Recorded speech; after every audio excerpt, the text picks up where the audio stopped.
오늘 우리에게 주신 하나님의 말씀은 고린도전서 15장 12절에서 23절의 말씀입니다. 신약성경 282면입니다.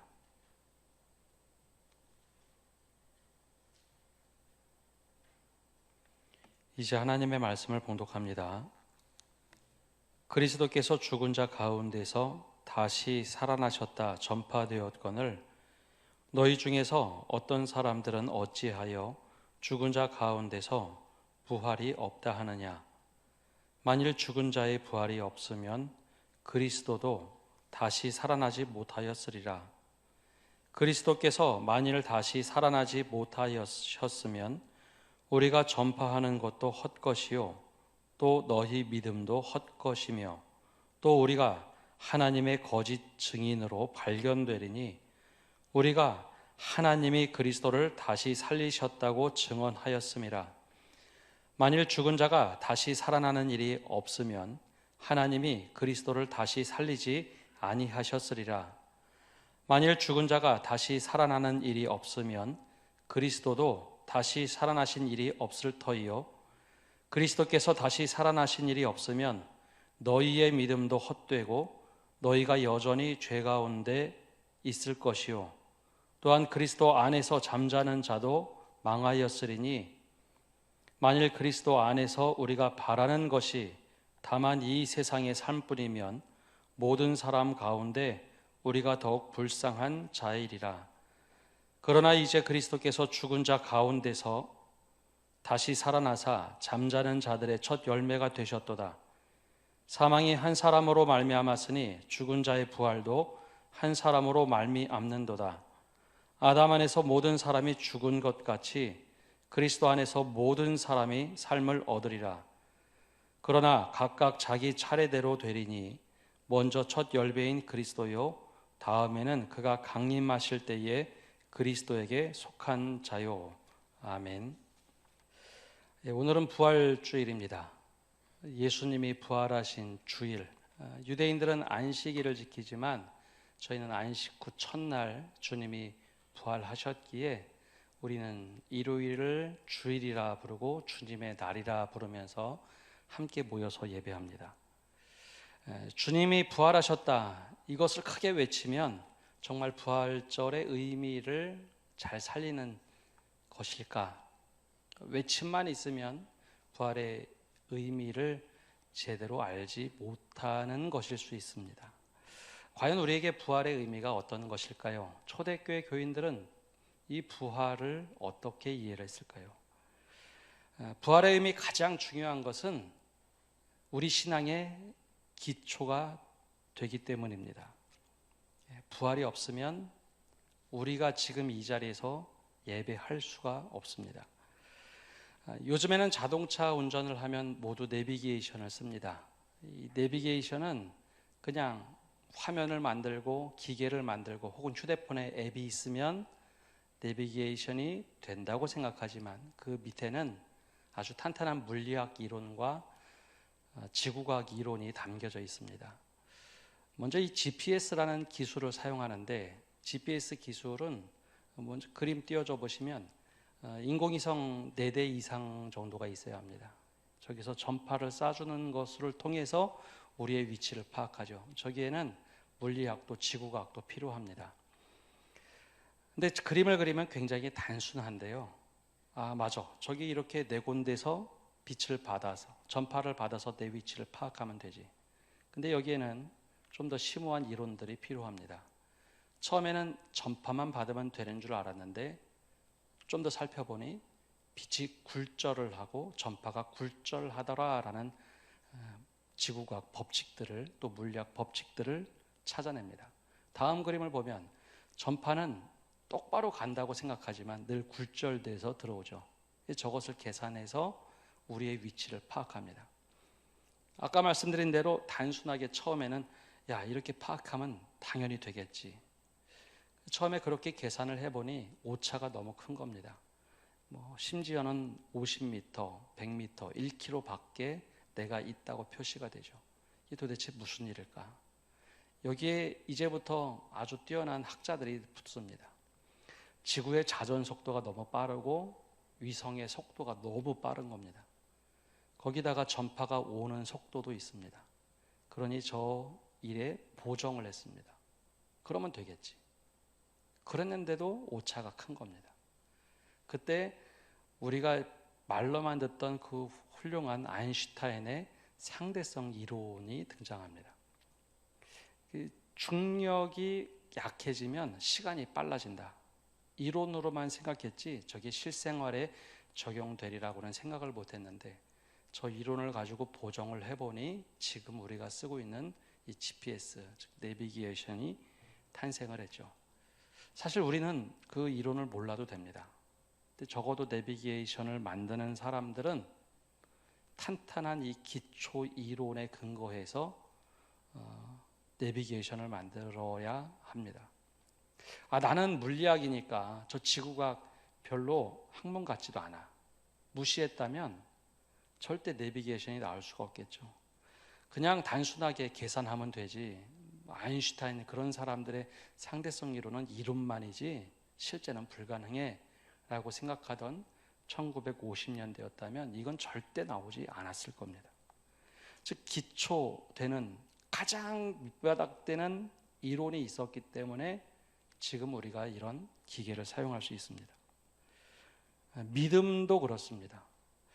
우리는 예수님을 믿고 나를 위해서 십자가를 지신 예수님, 나를 대신해서 죽으신 예수님, 내가 기도하면 복 주시는 예수님, 그것은 믿는데 만약에 부활을 믿지 못한다면 우리의 신앙은 기초 없는데 쌓아 올린 신앙이 됩니다.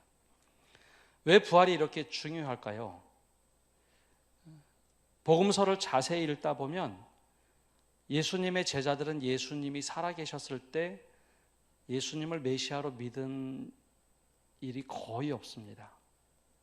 베드로 정도만 주는 그리스도시요 살아계신 하나님의 아들이라고 고백을 했고 나머지 대부분의 제자들, 아니 모든 제자들, 모든 사람들은 좋은 선생님으로 여겼습니다. 그런데 예수님께서 약속하신 대로 부활을 하셨습니다.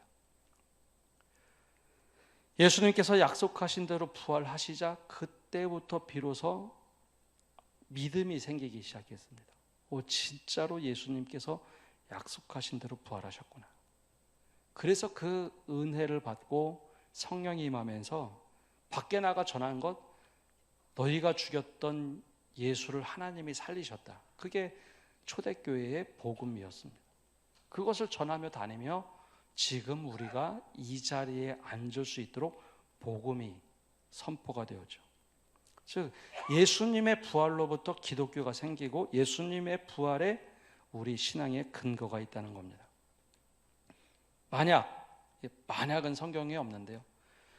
만약 예수님이 하나님의 아들로서 이 땅에 오셔서 하나님 나라를 가르치시고 말씀을 가르치시고 병든 자를 고치고 귀신을 내쫓고 그리고 제자들에게 말씀하십니다. 야, 이제 내가 떠날 때가 됐다.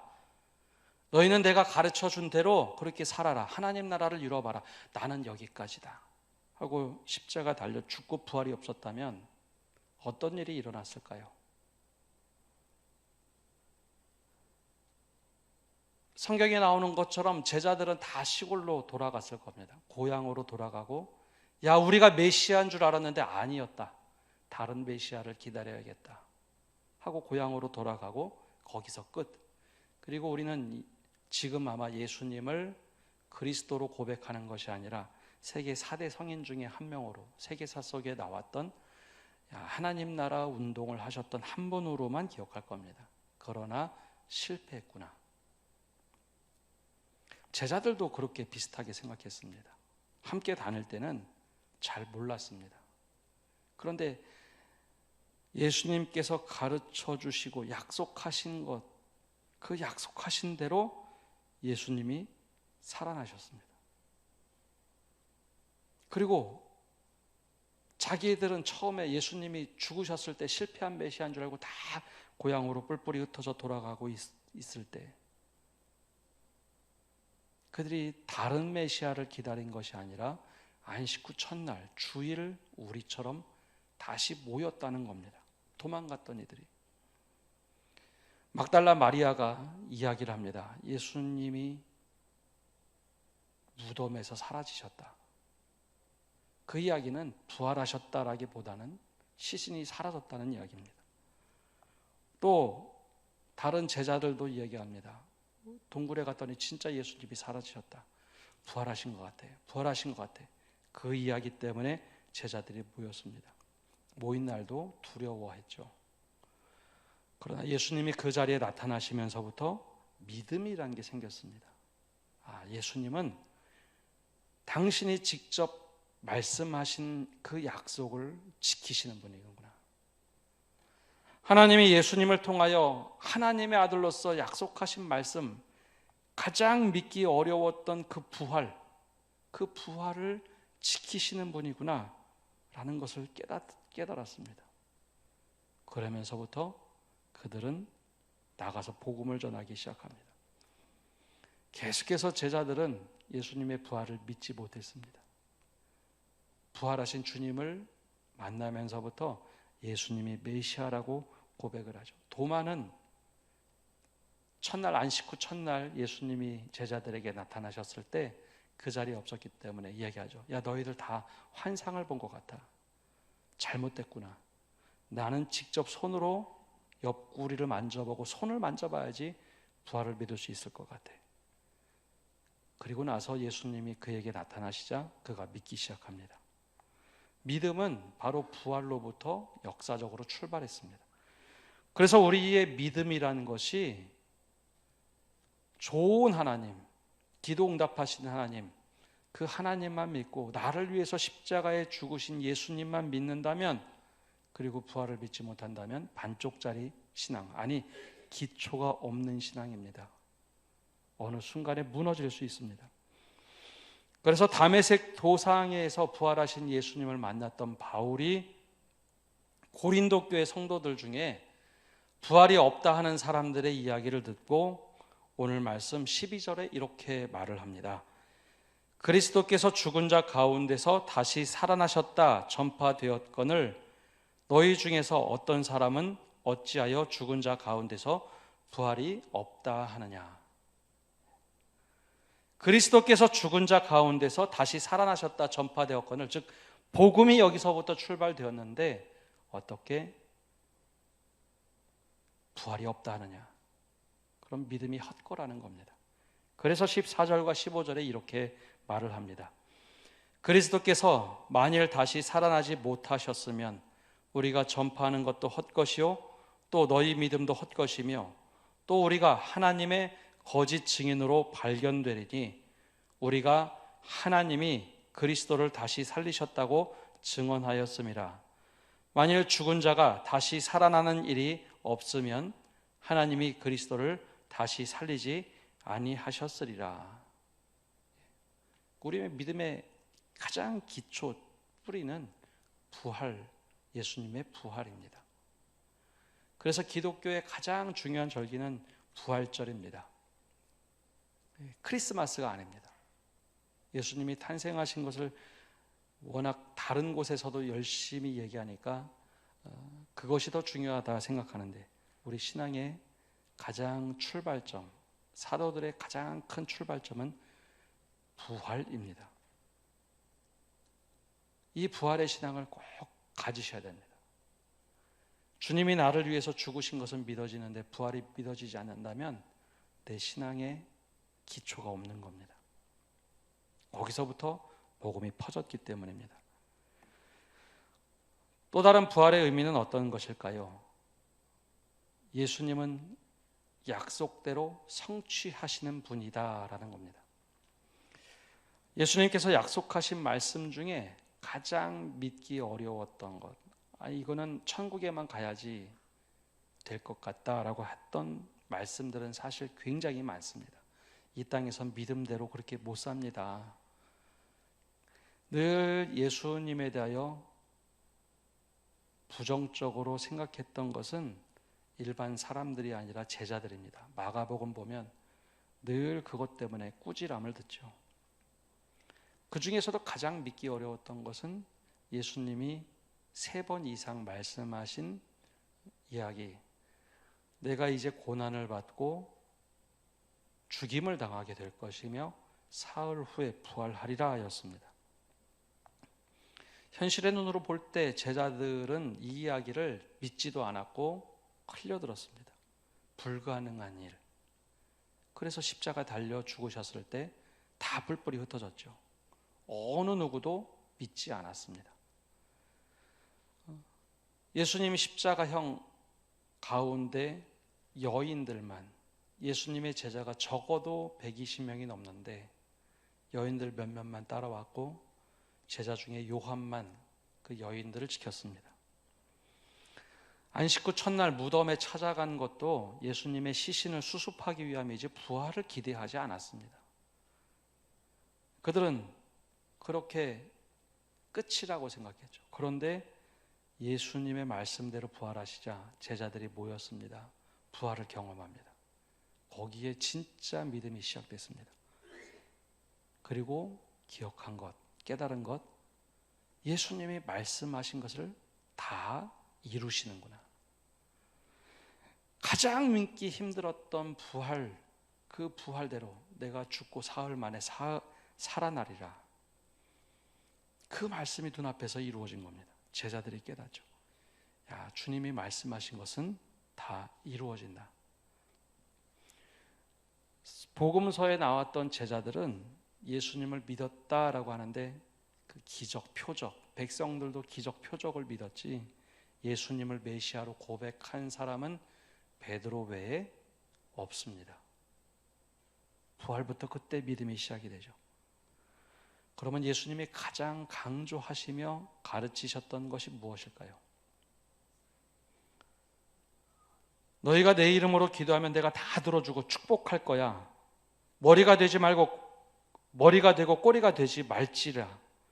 내가 차고 넘치도록 복을 주어서 너로 하여금 큰 사람이 되게 하겠다. 이런 말씀 복음서에 없습니다. 근데 우리는 그걸 믿음이라고 생각합니다. 그리고 그것이 예수님께서 우리에게 가르쳐 주신 것이라고 생각합니다. 예수님이 그걸 가르치신 것이 아니라 공생의 첫 시작할 때 회개하라, 하나님의 나라가 가까이 왔다. 그 말씀이었습니다. 예수님이 죽고 부활하시면서 야, 약속의 말씀이 이루어지네. 하나님의 나라가 이제 우리 가운데 시작됐구나. 오랫동안 가르쳤던 말씀이 그냥 예수님이 좋은 말씀, 아니 이상적인 말씀만 알려주시는 줄 알았는데 예수님이 그렇게 살아가고 그렇게 사시다가 죽으시고 부활하신 것을 보면서 약속을 이루시는 분이구나. 그러면서 제자들은 하나님 나라를 꿈꾸기 시작하고 지금까지 들려줬던 말씀이 이상이 아니라 현실임을 깨닫습니다. 예컨대 예수님이 팔복의 말씀을 하실 때 제자들은 처음 생각했습니다. 그건 믿음대로 이 땅에서 못 살아갑니다. 주님이 세상 물정 잘 몰라서 저런 얘기 하시는 거지. 그런데 부활하신 주님을 만나고 났더니 이 말씀이 새롭게 들립니다. 하나님을 향하여 심령이 가난한 자들이 복을 받아라. 그 말씀대로 우리가 하나님 나라를 우리 안에서 경험하며 살아가는 삶을 살아갑니다. 믿음으로 살면서 애통해하며 살아가던 사람들이 복을 받아라 라고 말씀하셨는데 진짜 그렇게 살아가니까 하나님의 위로가 임하는 것을 경험합니다. 하나님께서 주신 온유한 마음으로 살아가라. 그런 사람들이 복을 받을 것이다. 어떻게 온유한 마음으로 살아갑니까? 악착같이 살아야지 생각했는데 부활하신 주님을 만나고 나니 온유한 마음으로 살아가니 그 사람들이 밟는 땅이 하나님의 나라로 변해갑니다. 하나님의 관계와 관계 속에서 공의와 정의를 지켜가라고 말씀하시는 이들에게 복받아라, 줄이고 목마른 자들아 복받아라 라고 말씀하셨는데 어떻게 그렇게 살아갑니까? 뇌물을 줘야지 우리는 그렇게 못 살아갑니다 생각했는데 그렇게 살아가다 보니 그곳에서 하나님의 풍성한 은혜를 차고 넘치도록 경험합니다. 이렇게 살라는 거구나. 주님께서 말씀하신 것처럼 하나님의 나라는 여기 있다 저기 있다 못하리니 하나님의 나라는 너희 안에 있느니라. 그게 남 얘기인 줄 알았는데 부활하신 주님을 만나고 났던 제자들이 그렇게 살아가기 시작합니다. 그래서 변화가 된 겁니다. 내가 믿음을 가졌으니 변화가 돼야지가 아니라 부활하신 주님을 만났더니 약속의 말씀들이 다 이루어지는 걸 보고 맞아, 내가 그렇게 살아가야지. 이전에는 내 가족을 위해서, 나만을 위해서 기도를 해도, 경제 생활을 해도 다 나만을 위해서, 우리 가족을 위해서만 살던 사람들이 부활하신 주님을 만나고 났더니 이타적으로 바뀝니다. 하나님의 나라가 여기 있다. 그것이 팡 하고 폭발한 것이 초대교회입니다. 모든 사람들이 같이 모여서 먹을 것을 함께 나누고 자신의 재산을 팔아서 함께 먹고 살도록 하고 함께 모여서 기도하고 하나님의 나라는 저기 있다 여기 있다 못하리니 여기 하나님의 나라가 임하는 것을 경험합니다. 그들이 변화가 되기 시작했죠. 약속의 말씀이 틀림이 없구나. 못 산다고 생각했는데 우리 또한 주님처럼 살아낼 수 있구나. 그게 바로 초대교회의 부활신앙입니다. 그렇다면 오늘 우리는 어떤 모습으로 살아가고 계십니까? 주님의 약속의 말씀이 다 이루어진다고 했는데 그 약속의 말씀을 얼마나 내 마음에 품고 살아가십니까? 내 마음의 소원을 들어주는 믿음을 우리는 이야기하는데 제자들은 그것보다는 예수님께서 가르쳐 주신 이 약속의 말씀을 실천하면서, 아니 그대로 살아가면서 기쁨을 계속해서 경험합니다. 하나님의 나라는 먹고 마시는 것에 있는 것이 아니라 의와 평강과 희락이라. 바울이 그 고백을 하지요. 우리는 그 부활의 의미를 어떻게 담아내고 살아가고 있습니까? 약속의 말씀인 하나님의 나라가 우리 가운데 시작이 되었습니다. 하나님 나라 백성으로 그 은혜를 한번 누리며 살아가시는 성도 여러분 되시기를 바랍니다. 마지막으로 부활의 의미는 부활의 소망을 갖고 살아가는 겁니다. 예수님께서 죽은 나사로 집에 찾아가셨을 때 아직 나사로를 살리기 전 마리아에게 이렇게 질문을 던지고 말씀을 합니다. 요한복음 11장 25절에 보면 이렇게 말씀을 하시죠. 우리 함께 읽어보겠습니다. 25절 26절입니다. 예수께서 이르시되 나는 부활이요 생명이니 나를 믿는 자는 죽어도 살겠고 무릇 살아서 나를 믿는 자는 영원히 죽지 아니하리니 이것을 내가 믿느냐? 나는 부활이요 생명이니 나를 믿지 않는 자는 죽어도 살겠고 무릇 살아서 나를 믿는 자는 영원히 죽지 아니하리니 이것을 내가 믿느냐? 여기서 불로장생하자는 이야기가 아닙니다. 하나님의 뜻대로 살아가는 이들에게 소망이 있다는 겁니다. 말씀대로 된다는 믿음을 가졌던 제자들, 그들이 삶이 변하기 시작합니다. 소망이 생겼죠. 부활하신 예수님을 만나기 바로 전만 하더라도 절망에 사로잡혔던 제자들입니다. 야, 이제 끝났다. 어떻게 하지? 우리 믿음 잘못 생활했네. 잘못 따라갔다. 근데 부활하신 주님을 만나고 나서 그의 인생에 소망이 생겼습니다. 주님처럼 살아도 되는 인생이다. 주님처럼 살아도 우리가 때로는 고난을 받고 죽는다 할지라도 우리가 주님처럼 부활하는구나. 부활에 참여하는구나. 그랬더니 더 이상 죽음이 무섭지가 않은 겁니다. 소망이 생겼습니다. 우리의 삶이 여기가 다가 아니구나. 그 소망을 갖고 보니 가치가 바뀝니다. 지금까지 나를 위해서 살았는데 주님이 사신 삶을 보니 당신을 위해서 산 거는 없고 다 타인을 위해서 사셨는데 우리도 그렇게 살아도 되는구나. 내가 죽으면 다시 부활하는구나. 주님처럼 부활하는구나. 소망이 생기니 또 다른 가치들이 바뀝니다. 생각이 바뀌어요. 물질을 쌓아놓고 사는 것이 최고라고 생각했는데 그렇게 살지 않아도 예수님처럼 살아도 되는 것이구나. 예수님의 부활을 경험한 사람들이 믿음이 생기고 소망이 생기니 이제는 살아가는 방식이 달라지기 시작합니다. 주님이 가르쳐 주신 대로 서로 사랑하라. 이로써 모든 사람이 너희가 내 제자인 줄 알리라. 그게 무슨 이야기인지 깨닫기 시작합니다. 예수님이 부활하기 전까지는 제자들은 아웅다웅하고 싸웠습니다. 누가 더 높은 자리에 갈래? 내가 오른쪽에 가고 싶다. 내가 왼쪽에 설 거야. 어떤 기적을 베풀어도 그 자리에 함께 어떻게 하면 동행하기보다는 자기 자리에 탐내던 사람들. 근데 부활의 소망을 얻고 나니까 생각이 바뀌었습니다. 배신했던 베드로를 다시 자리에 앉혀서 초대교회의 지도자를 세웁니다.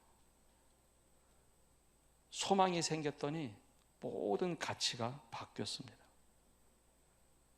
이 세상이 다가 아니니 이곳에서 주님의 말씀대로 한번 열심히 살아보자. 그렇게 초대교회의 놀라운 역사들이 이루어집니다.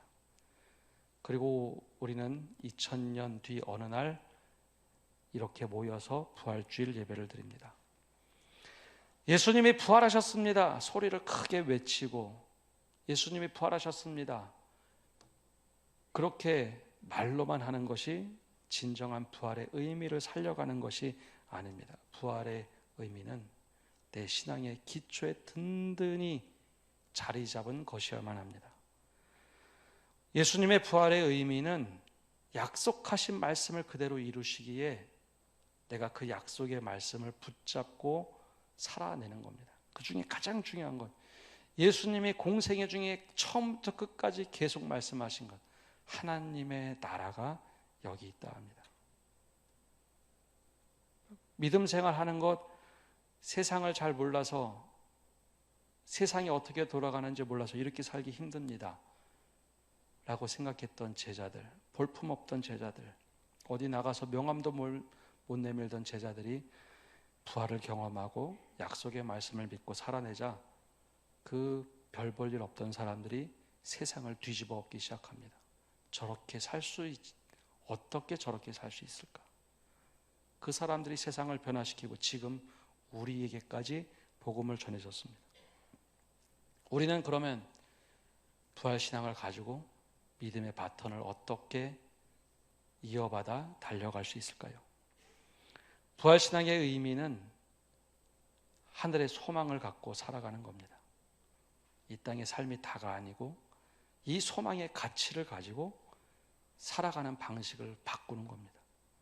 주님이 소망이 되시니까 내가 살아가는 삶을 한번 바꿔보자.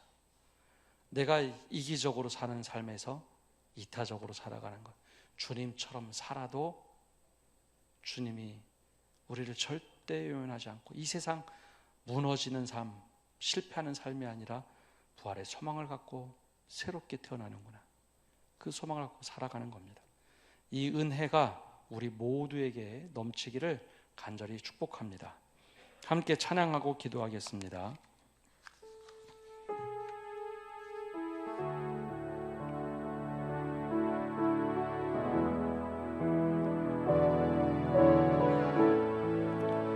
선포하라, 선포하라,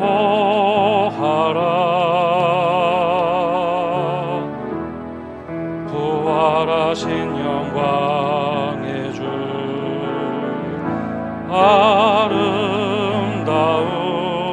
아름다운 영광의 주를 보라. 보좌에 앉으신 그 어린 양 예수, 다 무릎 꿇고서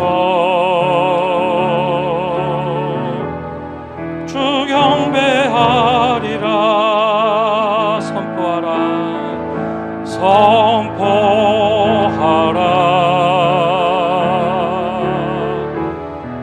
부활하신 영광의 주 하나님과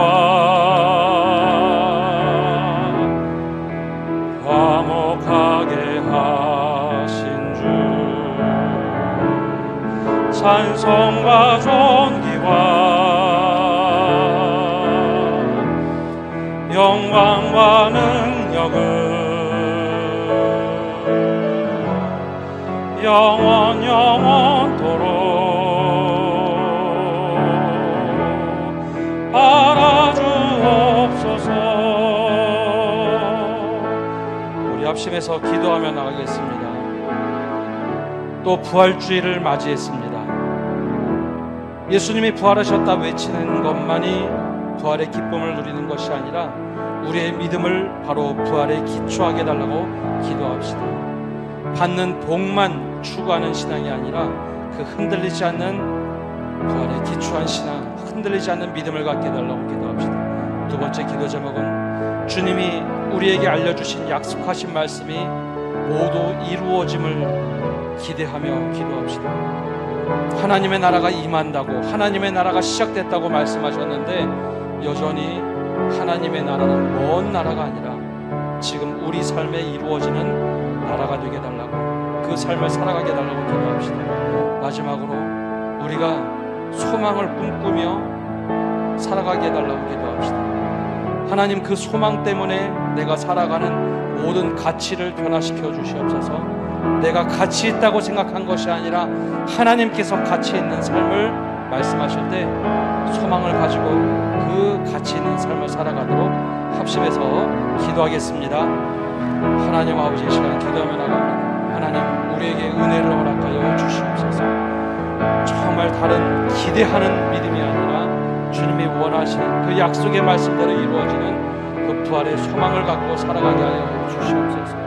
우리가 정말 뜬구름 잡듯이 내가 원하는 기대만 가지고 살아가는 믿음을 가지고 있습니다. 흔들리지 않는 부활의 소망을 둔 믿음이 되게 하여 주시옵소서. 하나님의 나라가 여기에 시작됐다고 하셨는데, 우리 마음에, 우리 삶에 시작됐다고 하셨는데 그 약속의 말씀을 이루어가는 저희가 되게 하여 주시옵소서.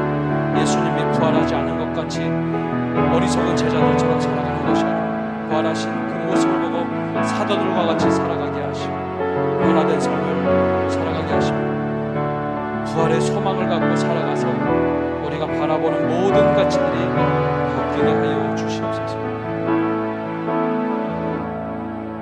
살아계신 주님, 우리가 날마다 복받는 것이 믿음이라고 생각을 하며 살아갑니다.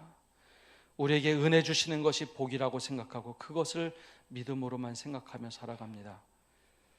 초대교회 예수님의 제자들이 부활하신 주님을 만나고 삶이 변화된 것처럼 우리의 삶도 변화시켜 주시옵소서. 약속의 말씀이 모두 이루어짐을 기억하며 그 약속의 말씀대로 살아낼 수 있는 믿음을 허락하여 주옵소서. 부활의 소망을 가지고 세상을 바라보는 관점이 달라지게 하여 주옵소서. 내가 가치 있다고 생각했던 모든 것들이 가치 있는 것이 아니라 하나님께서 가치 있도록 만드신 것, 그것을 위해서 하루하루 살아가게 하여 주시옵소서. 우리 마음이 뜨거워지며 주님이 원하는 삶을 살아내도록 은혜 내려 주옵소서. 예수님의 이름으로 기도합니다. 아멘.